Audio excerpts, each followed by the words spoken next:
téléspectateurs de la radio-télévision du groupe L'Avenir, heureux de vous savoir nombreux devant vos postes téléviseurs, en train de suivre votre émission désapprobatrice des antivaleurs et stimulatrice de savoir-faire, valeur absolue. Comme vous le savez, dans Valeur absolue, nous recevons de personnalités. Avec eux, nous parlons de leur parcours et ce dernier prodigue des conseils à la population en général et à la jeunesse en particulier, car dans Valeur absolue, nous voudrions vraiment bannir les antivaleurs. C'est ainsi aujourd'hui, nous recevons messieurs Pascal Diomu, il est expert conseil consultant. Bonjour monsieur Pascal. Bonjour. Oui, Valeur absolue vous reçoit et nos téléspectateurs sont en train de vous suivre. Si vous pouvez vous présenter à nos téléspectateurs sous forme d'un CV. Très bien. Voilà, je suis Pascal Diomu, comme vous l'avez dit, expert conseil, consultant. Oui. Je dirige depuis plus de 3 ans un cabinet conseil, c'est-à-dire spécialisé dans la gestion des affaires en France, à Agnières-sur-Seine, dans la région parisienne. Et j'ai 40 ans. Oui. Voilà, si vous voulez très bien présentation. Voilà. Ok, merci. Et monsieur Pascal Diomu est originaire de? Je suis Sankoura d'origine. Vous l'entendez que j'ai fait allusion à la fitée province du Sankourou. Et puis voilà, je suis Sankoura d'origine. Et voilà. Pouvez-vous nous parler de l'enfant Diomu, Pascal? Oui, j'ai eu une très bonne éducation scolaire. Oui. Oui. J'ai fait une école primaire chez le frère des écoles chrétiennes. Oui. Et éventuellement mes études secondaires. Et je vite, à 18 ans, déjà décroché mon diplôme d'option maths physique. Oui. Après une année d'études en polytechnique, j'étais obligé d'aller à l'étranger et c'est là où j'ai eu un long parcours des études supérieures. Pouvez-vous nous relater un tout petit peu ces parcours des études à l'étranger? Comment ça s'était passé? Oui, pas très facile. Pas très facile dans la mesure où voilà, je suis allé comme toute autre personne. C'est-à-dire que j'avais pas une bourse d'études. Et du coup, j'étais amené par des efforts personnels à pouvoir me prendre à charge, faire des études. C'était pas chose facile. Et à ce moment-là, puisque c'était ma première expérience et tout ça, donc il fallait d'abord que je m'habitue à l'environnement et tout ça. Ça n'a pas été trop facile. Mais avec la détermination, j'ai eu d'abord, premièrement, une licence en communication marketing en Allemagne, plus une maîtrise en sciences et gestion, option management des entreprises. Ok. Vous dites que ce n'était pas facile. Et aujourd'hui, quels souvenirs regardez-vous de votre parcours estudiantine, je peux dire? Oui, j'ai gardé d'abord... l'expérience que j'ai gardée, c'est celui de la détermination et la volonté. Parce que j'avais réalisé qu'il fallait quand même que je puisse faire ça.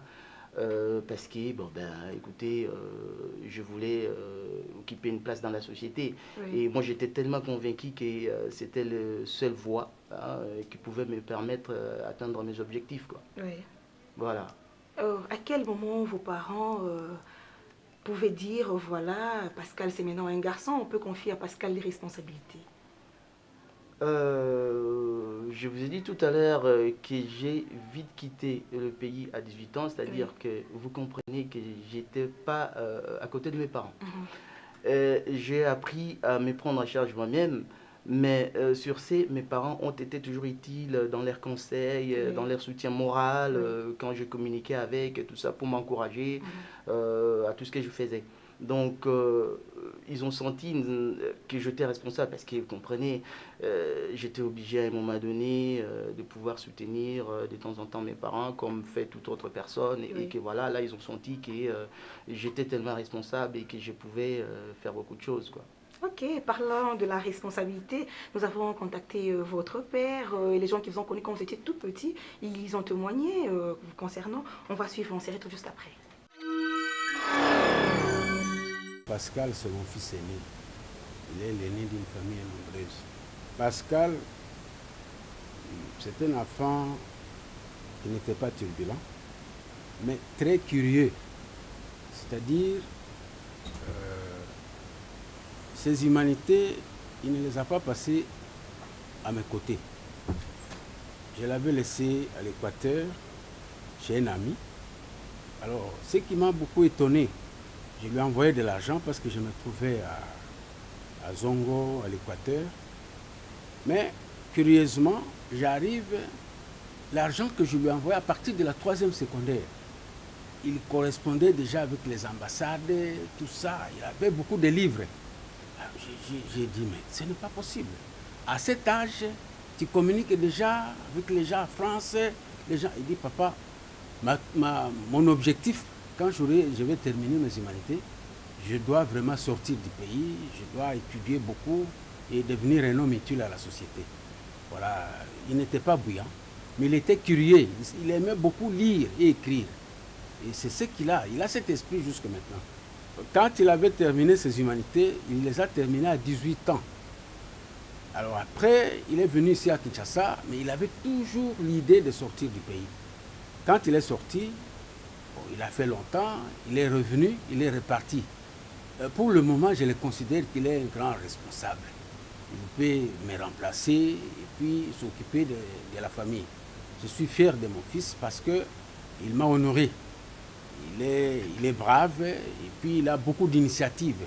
Il compte faire beaucoup de choses et ça honore ma famille. Le conseil que j'ai pu lui donner, c'est d'être sage, d'être responsable, plus responsable qu'avant.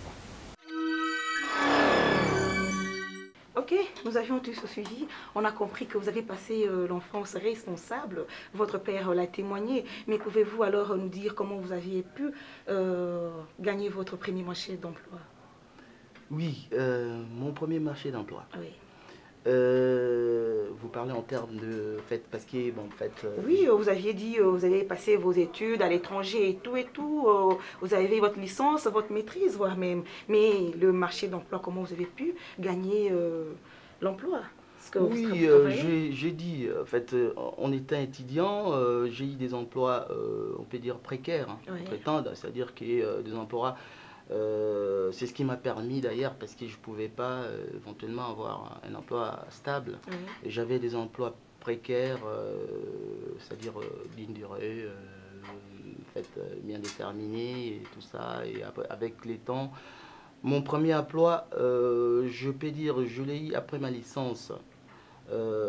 J'ai dû travailler pour une entreprise irlandaise comme chargé d'affaires. Oui. Donc c'était mon premier emploi. Oui. Et c'est ce qui m'a le plus fait motiver. Il m'a permis à comprendre beaucoup de choses, surtout l'environnement des affaires en Europe. Oui. Et voilà, donc ben, je peux plus me souvenir de la date, mais je crois, si j'ai mon mémoire, c'est en 2002. Oui. J'ai eu mon premier emploi avec la société Macquillan, fait, implantée en Irlande. Oui. Et voilà, je travaillais pour la succursale en Allemagne. Et voilà, c'est là où je me suis vraiment pris, je me suis considéré comme un citoyen utile. Oui. Voilà. Et ce qui m'a permis, avec mes supérieurs, de comprendre, comme je dis tout à l'heure, l'environnement des affaires en Europe. Et voilà, c'était une bonne expérience, très très bonne expérience. Ok, une bonne expérience. Et votre expérience, est-ce que vous vous êtes mis pour dire, voilà, cette expérience, je peux l'amener dans mon pays pour faire quelque chose, ou ça s'est limité jusque-là? Qu'avez-vous de cette expérience? Oh, bien sûr, bien sûr. Je vous ai dit tout à l'heure que je dirige un cabinet d'affaires et tout ça. Oui. Et si je suis là, c'est pour voir éventuellement comment est-ce que je pourrais mettre cette connaissance au service de mon peuple. Bien sûr que le Congo était toujours dans ma tête et tout ça. Et à chaque chose, je pensais toujours au Congo, comment est-ce que je pouvais mettre voilà, en relation ce que j'avais comme expérience et ici sur place, dans mon pays. Ah, voilà. Ouais. Ok, vous êtes ici au Congo et votre relation avec les jeunes Congolais, ça se passe comment? Est-ce que c'est comme tout Parisien qui vient? Il y a les jeunes gens qui te suivent derrière pour te louer, tu leur donnes quelques billets de banque ou vous passez les conversations en leur transmettant la responsabilité? Comment ça se passe?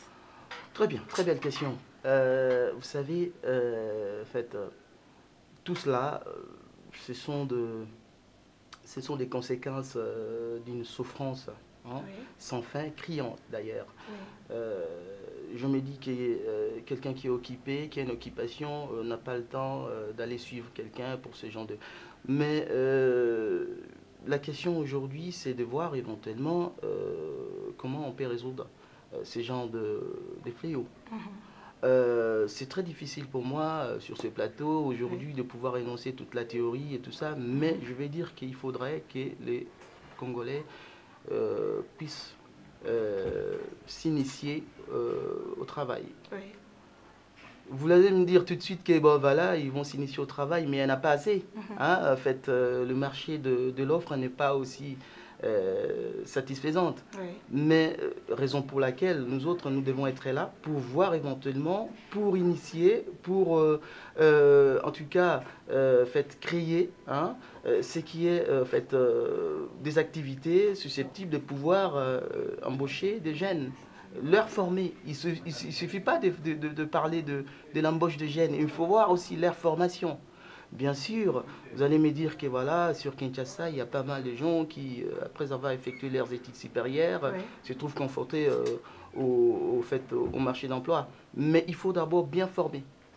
Je crois que quand les choses vont marcher dans ce pays, les entreprises auront besoin de gens et, croyez-moi, ils vont faire appel à des gens qui sont capables, à des jeunes qui seront capables de répondre au marché de l'emploi. Alors, ils ne vont pas faire des emplois faits par complaisance. Oui. J'imagine, moi, quand je viens créer mon entreprise ici, j'ai l'obligation de la qualité du service et tout ça. Alors, je dois faire appel à un personnel de qualité. Oui. Et pour cela, il faut les institutions mettent un accent sur la formation des jeunes, sur l'avenir des jeunes. En Europe, il y a ce qu'on appelle formation continue. C'est-à-dire que quelqu'un qui a fait des études de droit, par exemple, et qui n'a pas exercé depuis quelque temps son métier, il est obligé de pouvoir mettre à jour sa formation. Oui. Et j'imagine ce qui se passe chez la plupart des jeunes ici. Après des études faites quelconques dans un domaine, ils sont obligés de faire autre chose que ce qu'ils ont étudié et que voilà, ils oublient complètement. Et ces jeunes gens, c'est des gens qu'il faut voir, qu'il faut mettre à jour des formations. Après, je vais vous dire que voilà, les choses, j'ai la ferme conviction que les choses vont changer dans ce pays et que... Je ne sais pas, vous dites parce que c'est la télé ou c'est réellement, c'est que vous êtes là aussi. Nous avions rencontré des personnes qui vous connaissent bien, vos amis, ils vont témoigner sur vous, on suit et on se retrouve juste après. Ah, très bien. Pascal, c'est depuis 90, comme je le connais, pour moi c'est quelqu'un qui a un esprit de créativité. Et tout en étant à côté de Pascal pendant quelques années, j'ai appris moi aussi à avoir cet esprit de créativité. C'est quelqu'un qui réfléchit tellement trop et à chaque fois qu'il est déterminé, qu'il est décidé à faire quelque chose, il est déterminé aussi à atteindre son objectif. Ce que je n'aime pas à Pascal, c'est au fait, ce que je peux dire, que le fait de ne pas travailler. Donc moi je le connais en tant que bosseur, en tant qu'un travailleur, et toutes les fois qu'il est dans des divers, et des fois je peux dire, je lui dis, mon cher, tu as des objectifs à atteindre, et tu dois atteindre tes objectifs, et non les divers. J'ai connu Pascal par les truchements de mon épouse, et ce que je retiens pendant notre enfance, je me rappelle les jours où ma belle famille actuelle avait décidé de venir laisser ma petite amie à l'époque. J'étais avec Pascal. Et nous nous sommes réfugiés quelque part. Et nous avons vu des gens parler en Swahili. Et bon, c'est un monsieur qui disait « Ah, Apa, il n'y a pas ». Et Pascal me dit « Alain, je crois que c'est toi qu'on cherche ». Et nous avons escaladé un mur à peu près de 3 ou 4 mètres. Et on s'est retrouvés dans les tunnels. Et Pascal m'a protégé. Je crois que s'il se rappelle de ça, c'était aux alentours de 20h30, 21h, à Lembafoua. Il connaît la situation. Il connaît même la maison et là on appelait ça Buckingham Palace. Le conseil que je peux donner à Pascal, c'est de foncer. Je sais qu'il a de très belles idées. Et surtout maintenant, c'est maintenant que je sens que Pascal devient de plus en plus responsable. Et j'aimerais vraiment qu'il puisse concrétiser ses idées. Et je crois que ces idées pourraient aussi faire un apport à la reconstruction de ces pays. Oui. nous avons suivi tous ensemble. J'aimerais d'abord que vous puissiez nous dire quelles sont les pistes des solutions aujourd'hui pour mettre fin à ces pratiques. Il faut trouver une occupation pour ces gens-là. Je crois qu'ils sont occupés à faire s'ils ont une occupation quelconque, ils n'auront jamais le temps d'aller faire ce qu'ils sont en train de faire. Donc, il faut leur trouver une occupation. Oui, pour ceux qui ne font rien, il faut leur trouver une occupation. Et pour ceux qui les font d'une manière modérée, il a à faire, mais pour lui, faire les cultes de personnalité, il sait que non, je veux soutirer quelques billets de banque dans les poches de M. X. Il préfère appeler un monsieur qui n'est pas président, au président sans état, grand prêtre sans soutane. C'est ce qui se fait, on le voit. Vous croyez que celui-là, si effectivement il gagnait son pain, il a le temps de faire ça? Ils le font parce qu'il faut satisfaire à certains besoins dans la vie courante. Et que voilà, en faisant ça, peut-être qu'il aura quelque chose. Ils le font parallèlement à leur activité précaire, hein, je vais dire. Parce que quelqu'un qui a une occupation stable et rémunérante, je ne le vois pas faire ça. Ils les font, voilà. Donc, ça va s'effacer automatiquement. À partir du moment où chacun aura une occupation, moi, je trouve que tout cela va s'effacer. Et on n'en paiera le prix. Ok. Hormis ces pratiques de culte des personnalités, d'appeler tout le monde président et prêtre, qu'est-ce que vous décrivez dans la jeunesse? La jeunesse, comme je dis tout à l'heure, la jeunesse doit être entreprenante. La jeunesse doit prendre les risques. Je veux dire, le risque, c'est, voilà, il faut chercher par tout moyen à trouver son père. Pas par des partis comme ça, pas des partis que vous dénoncez tout à l'heure, mais plutôt vers des activités professionnelles. Hein. Donc, voilà, je crois qu'avec peut-être l'appui de l'État et des autres, cela va se faire. Cela va se faire et que voilà, à la jeunesse, il faut trouver des initiatives nobles, c'est-à-dire d'envoyer un certain nombre de gens à la formation et pour ceux qui sont formés, leur trouver une place. Voilà.